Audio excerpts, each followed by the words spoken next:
কি সুন্দরভাবে দেখো আমার বোন চালাচ্ছে গাড়ি। আমি সাইকেলই চালাতে পারলাম না, আমার বোন গাড়ি, সাইকেল, বাইক, তারপর এলো চলছে এই 4 চাকা। এটা ওরা কিনেছে আজ প্রায় 2 বছর হলো। নগরের একটু খুব আগে সুন্দর এটাই ভাবে চালিয়ে এটাকে কি চলেছে। বলে জানো? রুটটা হচ্ছে টাটা টিটাগড় টাটা থেকে গেটে খড়দার দিকে, টিটাগড় বিবেকনগর থেকে খড়দার দিকে আসছে।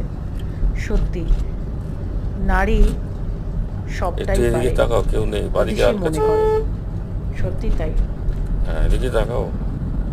অসাধারণ মুহূর্তের সাক্ষী হতে চললাম আমি এবং আমার যারা বন্ধুরা ভিউয়ার্সরা আছে তারা। দেখো, আমরা মনে করলে কি না পারি, নারী দ্য বস বলা হয় না, সেটাই হচ্ছে ব্যাপার। সকলে দেখা যাচ্ছে মিলে তো? হাসি খুশি পরিবারের সকলকে বাকি নিয়ে দেখা যাচ্ছে, রাস্তা দেখা থাকাটাই যাচ্ছে? তো আমাদের কর্তব্য, এবং সেটা করতে করতে আমাদের একটা সারাটা আমরাও দিন আছি ব্যস্ত হয়ে সঙ্গে। পড়ি। মা, একটু সবাই হাই ভালো করে থেকো, দাও। সুস্থ থেকো। এই ব্লগটা এখানেই শেষ করলাম।